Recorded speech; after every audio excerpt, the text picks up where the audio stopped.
All right, it's Julian on the radio, 104.7 Kiss FM. Very blessed to be here. You know what? You're actually regarded as one of the, and I'm sure you know this, one of the most legendary comedians of all time. Really? Anybody ever tell you that?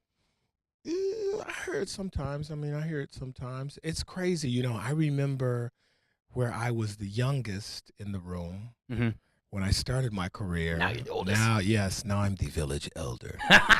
Tell us, Father, what it was like, back in the old days. Yeah, that's weird. But I like it. I'm reveling in it. I have fun. I want to be the kind of older entertainer that I loved being around. They're like some people when they age, they hold all of their pain and misery on them. I'm being serious. You've seen them where it's like, you ask them for advice. Don't do what you doing. Right. It's like, man, wow. Then there's the other guy who's still living through it, embracing that young culture and knowing, come on, you're tomorrow. Go get it and helping. I love working with younger artists and watching them find their way and their voice, and you really have to revel. That keeps you young. Yeah, okay? Absolutely. You got to learn new riffs. In other words, you got to learn new riffs. So I like that. In case you don't know, David Alan Grier joining us right now. You're going to be at Stand Up Live pretty much. You're doing a couple shows tonight, Friday. Yeah. A couple shows Saturday. So, there's going to be like a early and late show. And then Sunday, how many shows you got? One, I believe. That's 7, right? Yes, that early show. That's payday. Okay. Is that payday? Always. End Sunday's of the week. biggest day? I said it's the day you get paid. I didn't say it was, Okay, got it. Sunday school, it depends. Every place is different. I've had some crazy banging shows. Sunday's weird too because you got to work tomorrow, theoretically. Yeah, but it's an early show too. Yes. It's not like you out at 2 a.m. Right. Obviously, a lot of people know you from Living Color, but you have a wide array, man. For example, a lot of comedians have just done comedy their entire life. You've done everything. You've done movies. You've done TV. Have you ever thought about doing? I was thinking about this just when I was just reading up on you yesterday. You would be like the perfect talk show host. I tried, man. Did you? It's funny. This is how Chocolate News came about.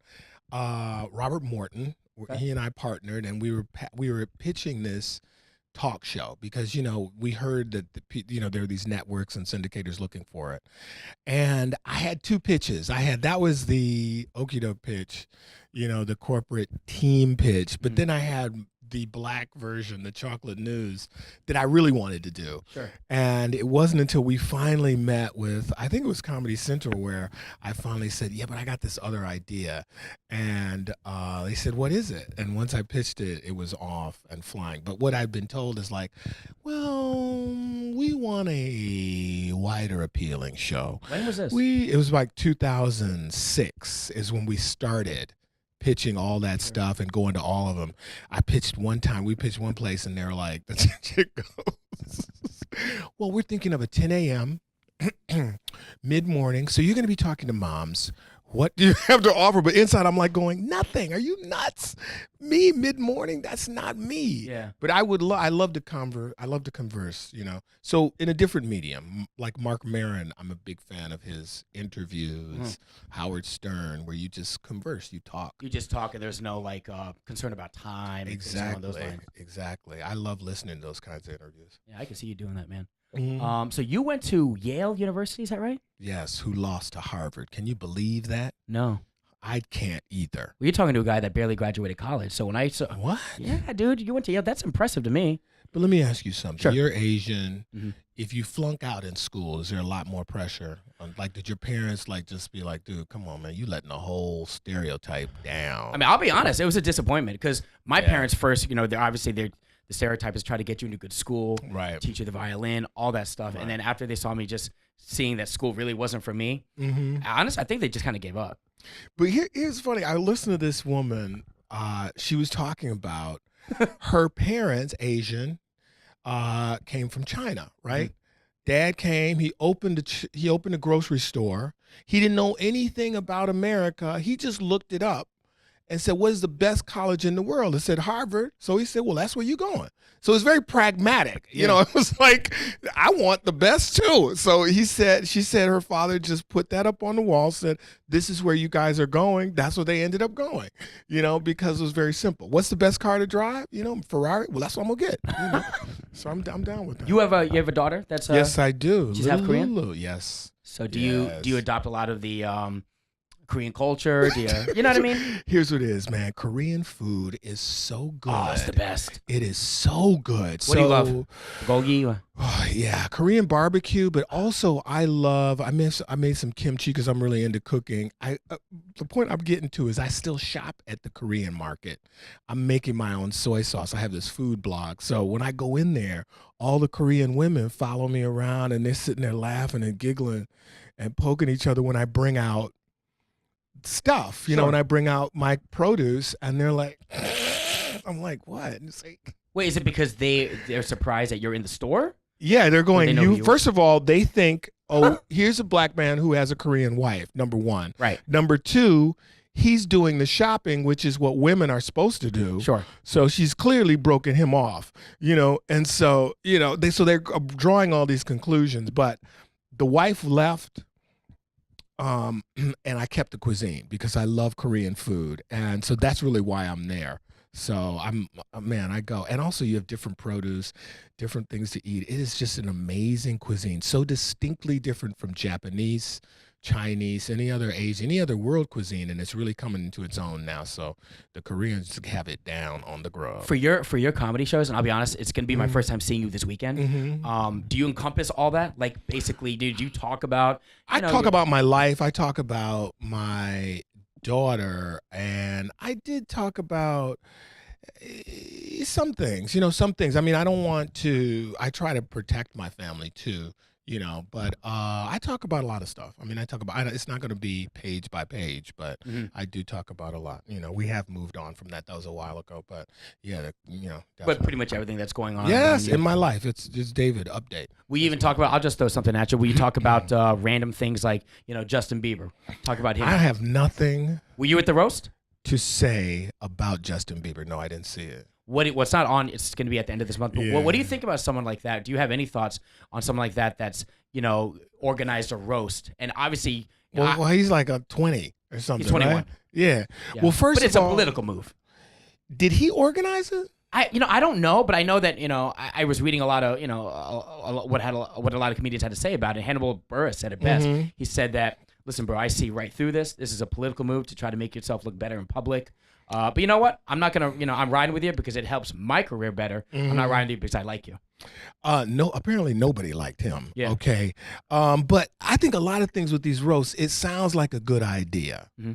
You know, much like a gangbang. It sounds like a good idea in theory. I don't know anything about then that. You're standing in line going, what am I doing? What's going on? But I mean, so yeah, people don't know. People have tried a lot to, oh, David, we're going to do a roast. It's going to be so much fun. I'm like, I don't think you really know what a roast is because people go in. Right. People, once you unleash comics, you cannot unleash them. And wait a minute, that's a double un. Once you unleash comics, you can't unleash them. Right. So I think that's what happened. He's young. He don't really know. Him and his boys were probably sitting around, and he's like, oh, it's going to be dope. We're going to do like a roast. They're going to be roasting you. You're going to be firing back. These are professionals. Have you ever roasted someone where it went too far? You saw someone go too far? It always goes too far. First of all, that's why I never have done a professional roast. Two reasons. One is the best roast is when you know the person. Okay, right, when you then know they don't the take it person, personal. Right? I mean, I would roast Jimmy Kimmel. I would roast any of the Wayans. I would roast, people, because I got knowledge. I can go in the back pocket and go real deep. Mm-hmm. You know what I mean? Like I know that Keenan Ivory Wayans invented break dance pants. He did. He invented breakdance pants? Yes, and he tried to market them. They were pants that he put sponges in the knees and on the booty. That's top secret knowledge. See, you can pull that out. Dudes, I don't know. I mean, I've been invited to like the Chevy Chase roast or something like that. I don't really know them, so I'm not as invested. When you see your boys and your friends and family roasting, that's real stuff. Yeah, I would think that people you don't know too well, it kind of comes across like... Yeah. you can just kind of tell, kind of superficial. Right. Not so hard. Also a roast, a real roast thing, nobody has to write your material. No, that's when you pop on me. Okay, all right then. You start circling in the corner, and you come back. What about? Oh yeah, that's a real roast, But I like it. I loved the Pamela Anderson roast. That was. Oh, I didn't see that. Ooh, I get goosebumps. And Courtney Love. Ooh, she kept coming back. That was a good roast. That was a really good one. Sometimes they're uncomfortable though, man. Mm-hmm. Sometimes it gets. Well, I think it depends on the person, right? Yeah, sometimes it gets very therapeutic, and it could get deep. It could get deep. I'll watch it. David Alan Grier going to be at Stand Up Live all weekend long. Catch him tonight, Saturday, and Sunday. One question for you. Mm-hmm. I saw. I don't know if I read it. I think I saw in an article, you said that comedy or comedians, they come from a place, not to take this deep, but come from a place of pain.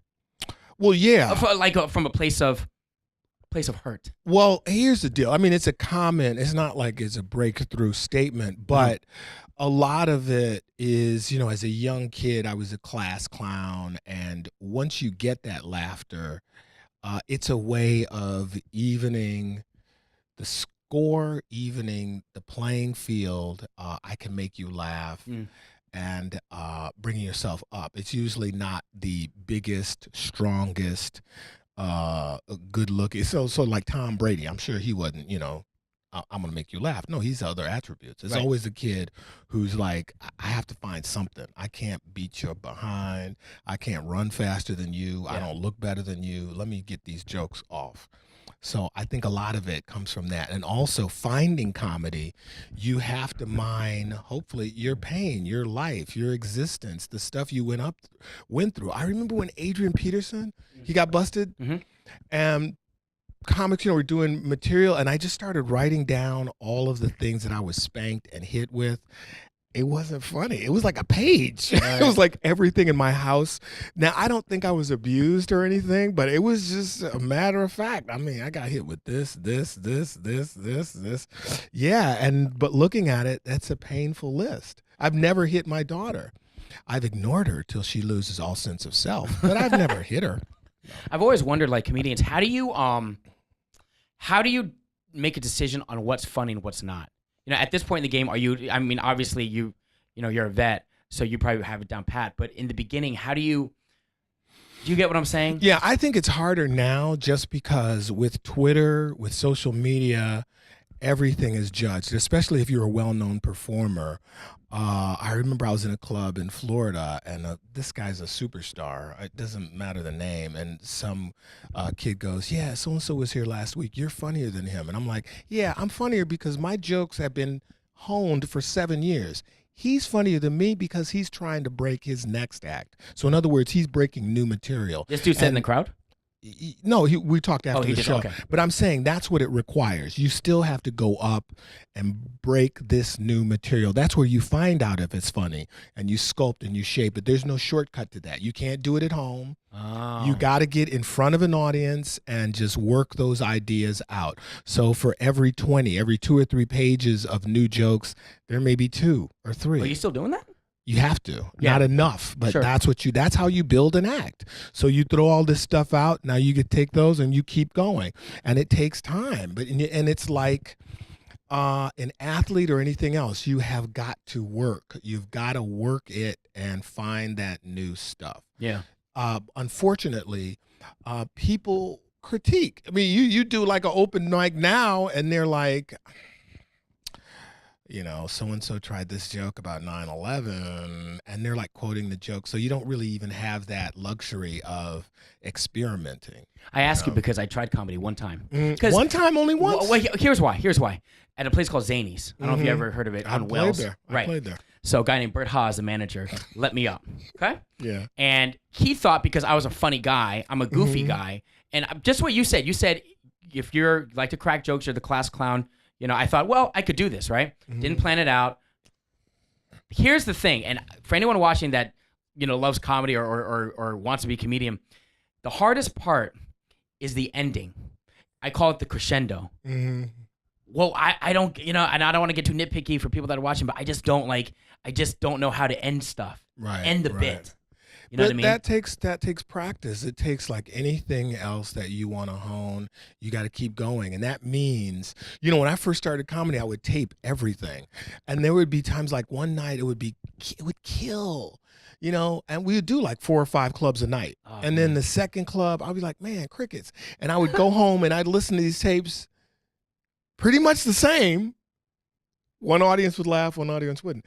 Every audience is different. Oh, it's the worst feeling. But, bro, audience, but you got to work through the silence. You got to work through that silence and find that ending. But it takes trial and error. You ever like mess up on stage and I ended up cursing at myself. Yeah. I said, F. This is in front of the crowd. Yes. The crickets. Yes. You ever have like a gaffy like that on stage? Like early in your career? Or like I still do sometimes. The worst feeling is, did I say this joke again? On a 2 or 3 show evening, it's like, you go through the second or third show, and I'm like, well, let me just go with it, man. It's never happened, but that's my Twilight Zone moment, when it's like you start into a bit, all of a sudden, you've told that bit before. Yes, yeah. That's that funny. Would be a nightmare. That's funny. I don't know. It's not.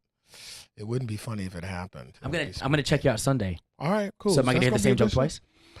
Let's hope not. Let's hope not. Please. Woo! So people maybe if they're checking out the first time, what can they expect, man? David Alan Hopefully Grier. laughter, and fun, man. Let's talk about it. About the world today. You know what I'm saying? What's happening in my life? Everything. Every comic talks about the same thing. Yeah. Love, relationships. But it's how they talk about it. Exactly. There's nothing funnier. Just me as an audience member, when I'm watching some performer that I know or don't know, a comic, and I go, wow, I never thought of it like that. You know what I mean? Yeah. It could be waiting for the bus. Man, you brought a new and different, I never thought of it like that. That is awesome, man. And that's that common, experience, and you start breaking up laughing, going, wow, this is new and fresh and different, yet about an activity that, I've never considered. That's why I'm going to check you out, man, for your perspective. Oh, can't wait, man. Check him out. Good guy. He's a legend in the game.